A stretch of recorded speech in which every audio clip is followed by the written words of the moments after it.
트럼프 미국 대통령이 이란과의 협상 시한을 또 연장했습니다. 네, 하지만 무력 충돌 가능성이 완전히 거치지는 않고 있는데요. 이란 전문가와 이야기 나눠보도록 하겠습니다. 이주한 한국외대 이란학과 교수 나오셨습니다. 어서 오십시오. 안녕하십니까? 안녕하세요.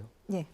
자, 지금 미국과 이란 사이에 협상 얘기가 조금씩 서로 좀 기류는 다르긴 합니다만 어쨌든 계속 얘기가 나오고 있는데요.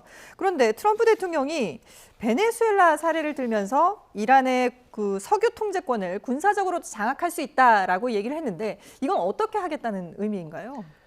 일단 현 시점에서는 협상을 압박하기 위한 전략이라고 보여지거든요. 예. 왜냐하면은 이게 지금 이게 지상군이 투입이 되게 되면 전쟁이 결국 장기화 그리고 또 미군 측의 피해도 이거는 그렇죠. 발생하는 것이 불가피한 상황이거든요. 예. 그렇기 때문에 지금 현재 미국에서의 트럼프 그 대통령의 그런 지지율이 점점 떨어지고 있는 상황이기도 하고 네. 또 지금 국제적으로 유가가 올라가고 뭐 글로벌 경제가 지금 영향을 받고 있는 상황에서 트럼프 이제 행정부에서 이렇게 계속해서 초강경 자세로 나가기는 좀 무리가 있다고 봅니다. 그래서 예. 아무래도 이거는 좀 약간 협상 압박용이 아닐까 지금 그렇게 보고 있습니다. 그러니까 석유 통제권을 가지려면 결국은 지상전밖에는 답이 없다라는 말씀이신 거군요. 그렇죠. 그렇게 볼 수 있죠. 왜냐하면 지금까지 이렇게 폭격을 통해서 계속해서 지금 뭐 이스라엘과 미국이 원했던 것은 뭐 이런 정권의 전복이라든지 이런 걸 추구했지만 잘 되지 않았잖아요. 네. 그럼 결국에는 이제 남은 카드는 지상전밖에 없는데 지상전은 이제 실질적으로 이제 하게 된다고 하면은 정말 많은 피해가 이제 발생할 수밖에 없는 상황이고, 예, 그래서 그건 좀 이제 무리가 있다고 볼 수 있죠. 예. 네, 뭐 지금 이란의 발전 시설을 폭격하겠다 이런 위협도 있었고,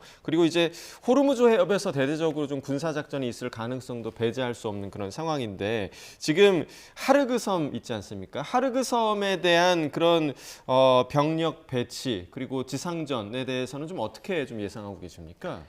일단은 지금 이란 입장에서도 계속 어느 정도 대비를 하고 있다. 지금 이런 언론 보도가 나오고 있는데 예. 사실 그렇게 봐야 될 것 같습니다. 왜냐하면은 이란 입장에서는 뭐 작년에 있었던 12일 전쟁도 핵 협상 중요 공격을 이스라엘로부터 받은 것이거든요. 그러니까 어떻게 보면 이란 입장에서는 좀 배신을 당했다고 볼 수도 있는 것이고, 예. 올해도 마찬가지였거든요. 이게 핵 협상이 순항하고 있었던 측면도 있고 오만에서도 그렇게 이야기하기도 했고 어느 정도 네네. 잘 대화가 이어지고 있다라고 평가를 받았지만 공격을 받은 것이거든요. 예. 그래서 이란 입장에서는 이에 대한 어느 정도 대비를 하고 있을 것 같습니다. 물론 이것이 압박용이라는 거를 생각을 하고 있겠지만 다른 한편에선 만약의 경우를 대비해서 똑같은 또 그런 이제 이게 미국으로부터 또 이런 배신을 당할 수는 없기 때문에 거기에 네. 대한 대비를 좀 하고 있는 것으로 보입니다. 예. 근데 트럼프 대통령이 이번에 이제 열흘 연장을 하면서는 이란이 협상을 강력하게 원하고 있다라고 얘기를 했거든요. 근데 이게 이제 과연 이란 측의 입장을 그동안 나온 입장들을 본다면은 어느 정도까지 신빙성이 있는 말인지 교수님 어느 정도로 보세요? 우선은 일단 트럼프 대통령의 지금 말이 자꾸 바뀌고 있는데 처음에 이야기했던 것은 이제 무조건적인 항복을 요구했잖아요. 근데 지금은 이제 협상을 또 이야기하고 네. 있고, 그래서 지금 계속해서 양측의 협상이 지금 이어지고 있다고 봐야 되는데, 그 예를 들면은 지금 미국이 이란에게 종전을 위한 그런 어떤 카드 이제 그런 거를 요구한 데를 지금 제시를 했고, 또 이란이 그걸 지금 받아들였다고 하잖아요. 그래서 네. 간접 협상이 지금 이루어지고 있는 상황이고, 그래서 이란이 이것을 검토해보고 또 뭐 역제안을 하기도 하고 지금 그런 식으로 계속 이렇게 내용이 왔다 갔다 하고 있는 지금 측면인 것 같습니다. 그래서 네. 이런 걸 보면은 협상이 이제 어느 정도 진전이 있다고 봐야 되겠죠. 그 전까지 미국의 이제 이런 뭐 태도 같은 것을 보면은 굉장히 강압적이고 무조건적인 항복을 요구했던 것인데 지금은 그것에 비해서는 상황이 굉장히 많이 바뀌었다 이렇게 평가할 수 있을 것 같습니다. 네, 협상에 진전이 있다. 그러니까 지금 뭐 48시간이었다가 닷새였다가 열흘로 지금 계속 유예가 된 그런 상황 아니겠습니까? 그러니까 이게 반대로 오히려 지금 협상이 좀 지지부진한 거 아니냐 이런 시각도 있을 수 있는데 이 부분에 대해서는 좀 어떻게 좀 보세요? 이게 협상이라는 게 이게 처음부터 딱 그런 결론을 도출하기가 좀 쉽지 않은 부분이 예, 있고, 예. 또 이번 경우 같은 경우는 이란 입장에서는 사실은 이건 강요된 전쟁으로 보고 있거든요. 예를 들면은 이란이 예전에도 1980년부터 88년까지 이라크와 전쟁을 했습니다. 예. 그때도 보면은 이란의 입장은 그런 것이거든요. 왜 하필 지금인가? 왜 그게 이제 뭐 여러 가지 이유로 인해서 그 이라크와 전쟁을 했지만 그 당시에 이슬람에서는 이제 이란 이슬람 혁명이 있었고 그리고 나서 이란의 군사력이 굉장히 약해진 측면이 있었거든요. 그전에 네. 팔레비 왕조였을 때는 이란이 중동의 헌병이라고 불리기도 하고 굉장히 군사 강국이었는데 그런 틈을 타서 이제 공격이 들어왔던 것이고 예. 그 배후에는 이제 미국과 서방 세계가 있다고 보는 것이기 때문에 그때도 이란이 이야기했던 것은 이것은 강요된 전쟁이다라고 이제 평가를 했는데 네. 이번에도 이제 같은 맥락에서 이란이 이야기하고 있어요. 그래서 지금 우리는 핵 협상을 준비하고 있었지 전쟁을 대비하고 있었던 것은 아니다라고 이야기를 하는 것이거든요. 예. 그래서 지금 이런 이제 상황을 봤을 때 이제 이란이 굉장히 좀 억울한 측면이 어느 정도 있는 것 같습니다. 근데 이제 중요한 건 뭐냐면은 그렇다고 이란이 계속해서 이렇게 강경한 자세로 나간다고 하면 이란도 역시 좋지 않거든요. 네. 그렇기 때문에 현 상황을 어느 정도 고려하고 여기에 대해서 대비를 같이 좀 하고 있을 것이라고 봅니다. 예. 근데 이란의 입장을 보면은 그동안에 미국과의 대화는 없다. 뭐 메시지는 받고는 있지만 우리는 협상을 하지 않고 있다라고 계속 부인을 하지 않았습니까?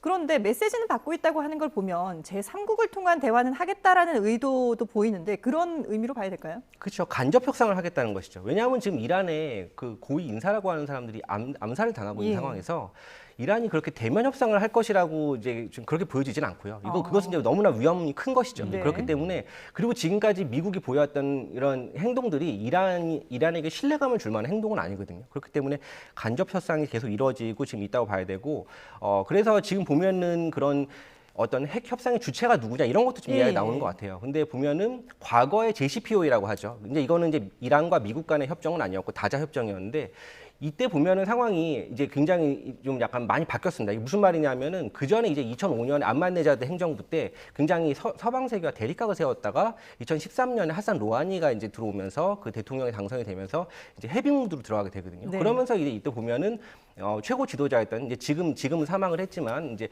아이톨라 세이드 알리 하메네이가 그 이제 이 하산 로하니에게 정권을 부여하게 됩니다. 그러면서 핵 협상 창구가 국가안보 최고 회의에서 외교부로 바뀌게 되거든요. 그래서 다시 얘기하면 뭐냐면은 최고안보 국가회의는 최고 지도자 직속 기구인데 여기서 외교부로 바뀌었다는 것은 행정부 산하의 예. 대통령 산하의 기구로 바뀌었다는 예. 의미입니다. 그래서 우리가 언론에 굉장히 많이 봤던 인물이죠. 무함마드 자바드 자리프라고 하는 이란 외교장관.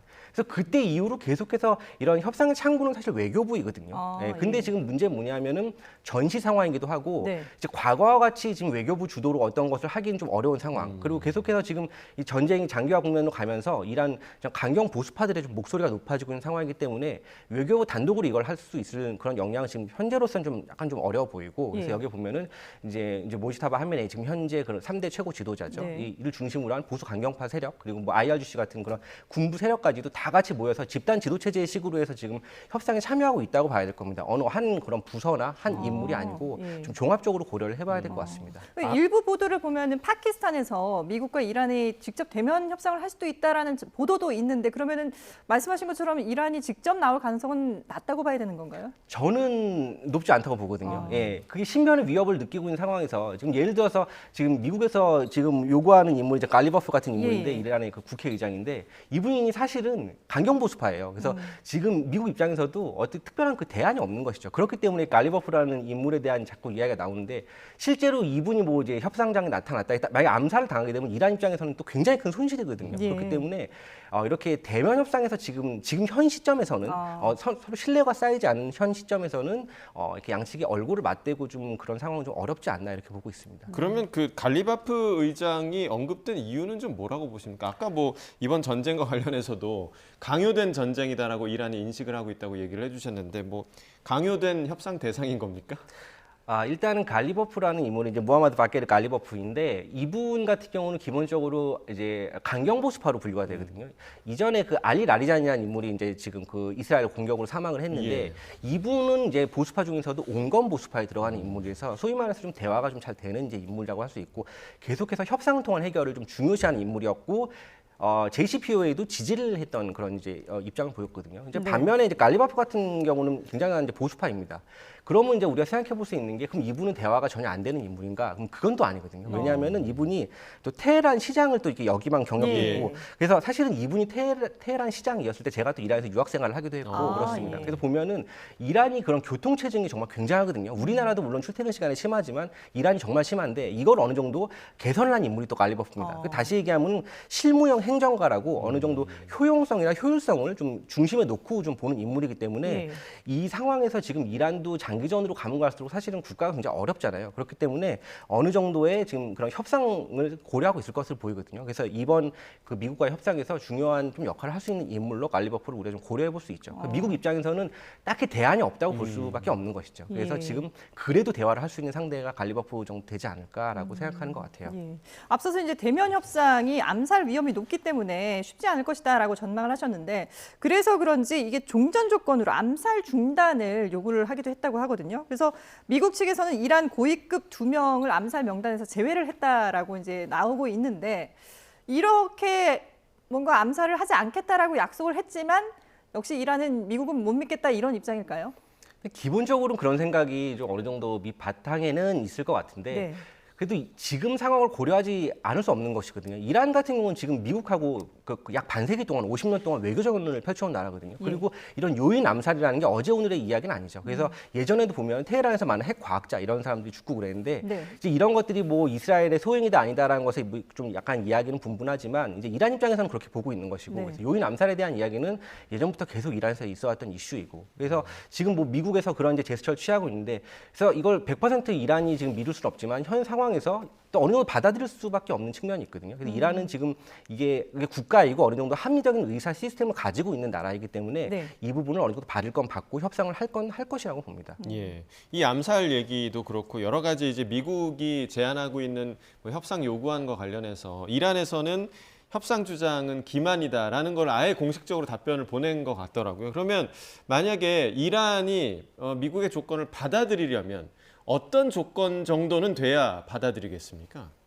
우선 우리가 생각해 볼 수 있는 게 이란에서 지금 가장 어려운 것이 이제 경제 문제거든요. 그래서 이란이 지금 핵 협상을 통해서 얻어내려는 것도 그렇고 이제 마소드 페제슈키안 대통령이 대선 공약으로 걸었던 것 중에 하나가 또 이제 이런 핵 합의를 다시 잘 이끌어내서 그것을 통해서 경제 제재를 이끌어내겠다 그런 것이거든요. 그래서 보면은 경제 완화가 가장 중요한 것이죠. 그래서 우리가 지금 보면은 반정부 시위도 결국에는 작년 말부터 올해 초까지 있었던 네. 반정부 시위도 결국엔 경제 문제랑 다 연결이 되기 때문에 이 국내 문제와 지금 이게 외부 문제가 결국엔 하나로 귀결됩니다. 경제 문제이거든요. 네. 그래서 핵 협상을 통해서 얻어내려는 것도 그것이고 그래서 이게 보면은 2005년에 이제 아흐마네자드가 대통령 당선되면서 사실은 그때부터 본격적으로 이란과 서방 세계의 관계가 안 좋아졌고 2006년부터 2010년까지 이제 뭐 유엔 안보리에서 계속해서 대이란 제재안이 결의가 되면서 압박 수위가 높아지거든요. 그래서 보면은 2010년 같은 경우는 유엔 차원의 제재뿐만이 아니라 뭐 예를 들면은 미국 차원의 제재가 따로 들어가고 또 유럽 연합 차원의 제재가 따로 들어가서 삼각 제재를 받는 상황이거든요. 그래서 네.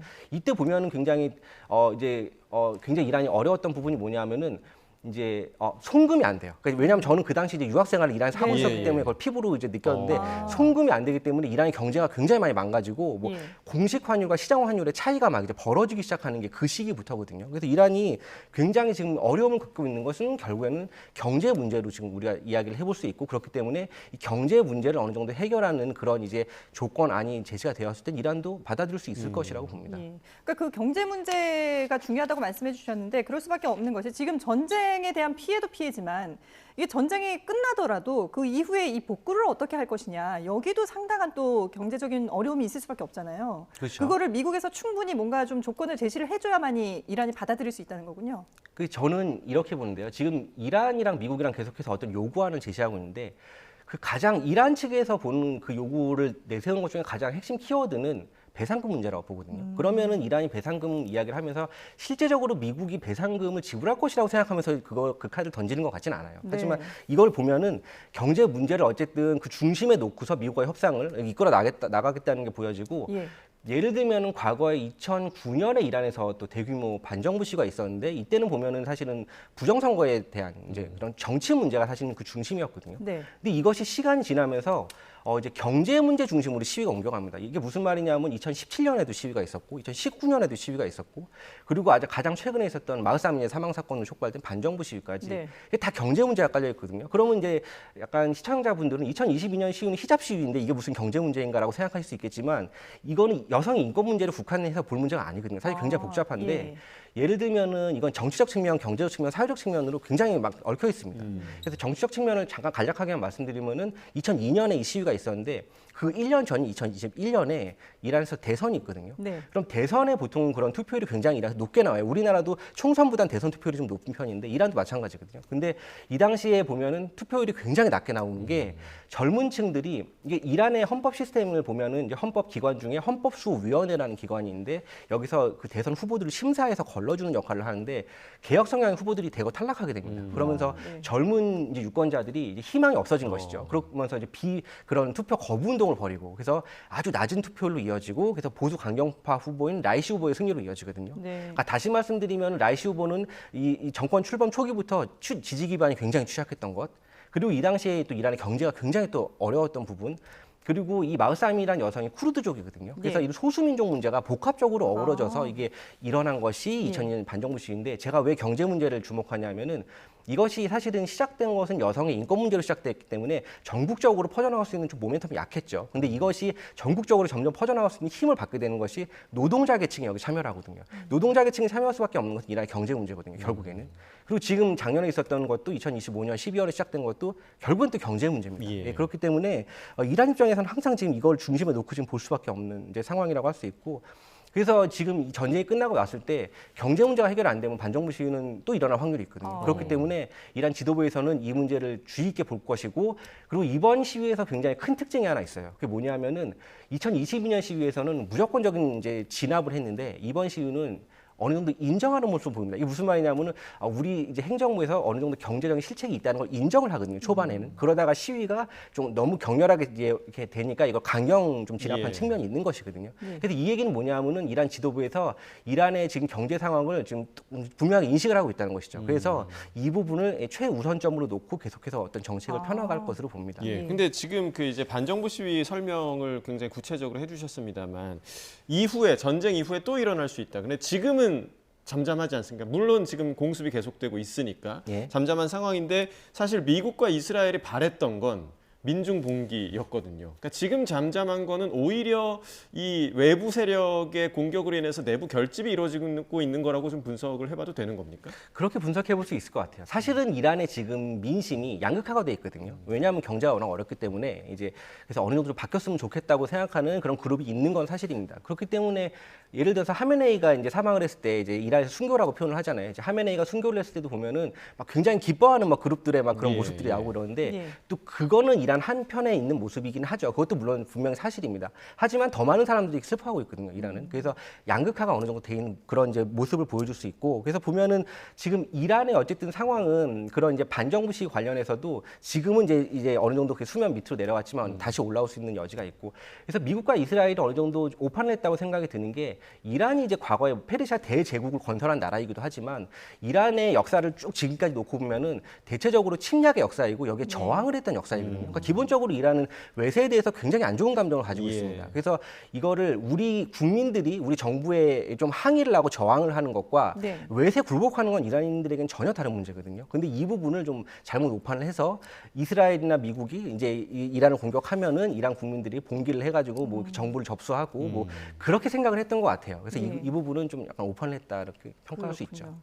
자, 어쨌든 지금 이제 전쟁이 길어지고 있는 이런 상황인데, 그런데 트럼프 대통령이 이제 이란에 대해서 뭔가 얘기를 할 때 뭐 좀 말이 왔다 갔다 하는 측면도 있습니다만은 최근에 보면은 이제 이란이 큰 선물을 줬다라고 했는데 그 선물이 뭔지는 공개할 수가 없다. 뭐 조만간 알게 될 것이다라고 했는데 이미 밝혔어요. 보니까 이제 그 호르무즈 해협에 유조선이 통과하게 해주는 것이다라고 얘기를 했거든요. 이 정도 가지고 큰 선물이라고 표현을 한 걸까요? 그러니까 이게 굉장히 상징적인 것이죠. 지금 호르무즈 해협이 실질적으로 봉쇄가 되고 있는데, 물론 이제 완전히 막힌 것은 아니죠. 예. 선별적으로 항행을 해주긴 하고는 있지만, 그래서 미국 입장에서는 이것을 어느 정도 좀 상징적인 의미로 해석을 하는 것 같아요. 상황이 많이 바뀌었다는 게 이제 무조건적인 항복을 요구하는 것이 아니라, 예. 그래서 이제 이란의 어떤 그런 이제 약간 미국의 어떤 협상에 있어서 좀 이렇게 미국에게 좀 도움이 되는 쪽으로 그런 제스처를 취하게 하기 위한 좀 그런 어떤 전략적인 전술로 보입니다. 그래서 보면은 저는 약간 그렇게 봐요. 이 전쟁이 본질이 좀 약간 다른 쪽으로 흘러가고 있다. 처음에 이제 미국이나 이스라엘이 이란을 공격했던 것은 뭐 핵 능력을 제거하고 뭐 해군 능력을 제거하고 이거였는데, 지금 보면은 양상이 호르무즈 해협을 둘러싸고 이제 이란 입장에서는 그것을 이제 뭐 이렇게 위협을 해가지고 이런 뭐 유가를 올린다거나 글로벌 경제에 타격을 줘서 미국에 타격을 주는 것, 미국은 이걸 방어하려는 지금 전쟁의 양상이 약간 이상하게 흘러가고 에너지 있다는 전쟁이 생각이 됐다고 들고, 그러죠. 예. 예, 그래서 또 트럼프 행정부가 이제 본인의 역량으로는 좀 약간 어려울 것 같으니까 동맹국들에게 또 요구를 하고 네. 같이 좀 힘을 합쳐서 막아보자라는 식으로 해서 지금 전쟁의 본질이 약간 흐려지는 것 같은 좀 양상이 드는데, 그래서 결국에는 지금 호르무즈 해협 문제가 과거에 이제 이란과 미국 간의 협상에서는 전혀 이제 이야기되지 않았던 부분이 지금 협상안에 막 등장을 하잖아요. 그래서 네. 좀 전쟁의 본질이 흐려지는 것이고, 이제 이란 입장에서는 이 호르무즈 해협 카드를 이번 협상안에서 좀 적극적으로 활용할 것으로 보입니다. 예. 그 카드 중에 하나가 이제 통행료거든요. 그러니까 호르무즈 해협 통과를 할 때 통행료를 받겠다. 이 정도 뭐 예를 들면 선박 한 척당 한 30억 원 정도라고 하는데 이게 이란 경제에 큰 도움이 되는 금액이라고 보십니까? 어떻게 좀 보세요? 그래서 일단 가장 큰 부분은 이란 경제에 도움이 되려면 제재가 해제가 돼야 되겠죠. 이란은 자원 부국입니다. 기본적으로 석유나 가스 같은 천연 자원이 무궁무진한 나라거든요. 네. 그렇기 때문에 서방 세계와의 관계가 개선되고 이러면은 이란 이제 경제는 앞으로 이제 좀 많이 올라가는 이제 여지가 많은 것이죠. 예. 이제 그리고 사실은 이란의 인적 자원도 굉장히 이제 뛰어나거든요. 그리고 또 거대한 내수 시장을 가지고 있기 때문에 그래서 우리 입장에서도 사실은 협력할 부분이 많은 나라이기도 합니다. 그래서 지금 이야기하는 것은 이번에 이 호르무즈 해협 카드를 어느 정도 이제 수면 위로 떠올랐으니까 이것을 이란 입장에서 좀 유리하게 좀 가지고 가려는 그런 이제 카드로서 우리가 좀 이해하면 되겠다. 그런 식으로 협상을 할 수 있을 것 같습니다. 예. 근데 지금 실제로 뭐 아까도 잠깐 언급하셨지만 미국 같은 경우에는 동맹국들에게 호르무즈 해협 안위를 같이 지키자라고 얘기를 했지만 사실 동맹국들 입장에서는 이게 지금 같이 동참하는 순간 전쟁에 발을 들이는 게 되기 때문에 상당히 부담이 될 수밖에 없잖아요. 네. 그래서 이제 좀 관망을 하는 그런 상황이었는데 거기에 대해서 트럼프 대통령이 좀 약간 뒤끝을 있는 그대로 좀 보여준 것 같아요. 뭐 앞으로도 계속 지켜보겠다라고 얘기를 하고 있거든요. 이 호르무즈 해협을 미국에서도 상당히 좀 주요한 지역으로 보고 있는 거죠, 결국은. 결국은 그렇죠. 왜냐하면은 일단 중동에서 그 호르무즈 해협이라는 게 세계 경제와 관련해서 이제 석유 수송에서 대동맥이라고 하잖아요. 네. 그 정도로 이제 중요하기 때문에 뭐 말로는 미국은 크게 관여하지 않고 뭐 이것은 뭐 한국, 일본, 뭐 중국이나 뭐 유럽이 예. 중요하다고 말은 하지만 결국에 지금까지도 미국의 그런 대중동 정책이 보면 오바마 행정부 때부터 계속 발을 빼고 피벗 투 아시아라고 그래가지고 중국에게 초점을 맞추려고 하는데 그때도 2010년에 아랍의 봄이 터져서 미국이 이렇게 쉽게 발을 빼지 못하고 지금까지도 계속해서 발이 묶여 있는 좀 형국이잖아요. 예. 그렇기 때문에 호르무즈 해협 문제와 그 대중동 정책 관련해서 중동의 안보는 굉장히 중요합니다. 또 여긴 이스라엘이라는 나라가 있기 때문에 미국 입장에서는 계속해서 예의주시하고 있는 이제 지역이 호르무즈 지역 해협이고 중동 지역이라고 우리가 좀 해석해 볼 수 있죠. 예. 자, 그러면 이제 우리의 측면에서 봤을 때는 지금 뭐 우리 선박도 발이 묶여 있는 그런 상황인데 이란 그 대사가 일단 한국은 적대국이 아니기 때문에 우리가 협의를 하면 문제가 없다라고 이야기는 했는데 사실상 우리나라 그 선박들이 또 미국과 관련이 있는 그런 선박 회사들이 상당히 좀 많거든요. 이렇게 되면 우리도 계속해서 발이 묶이는 거 아니냐 이런 우려도 나오는데 어떻게 좀 보십니까?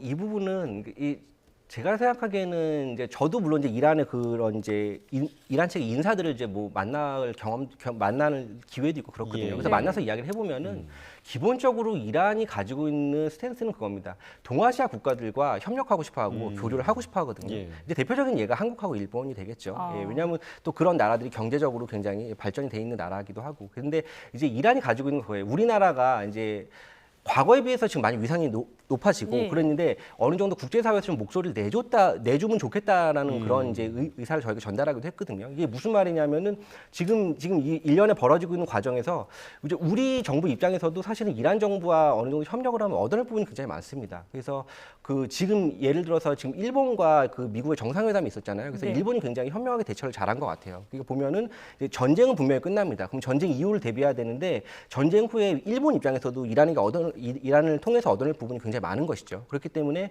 어느 정도는 약간 한 발 빼는 모습을 보여줬고 이제 트럼프의 요구에 우리나라도 역시 마찬가지라고 보거든요.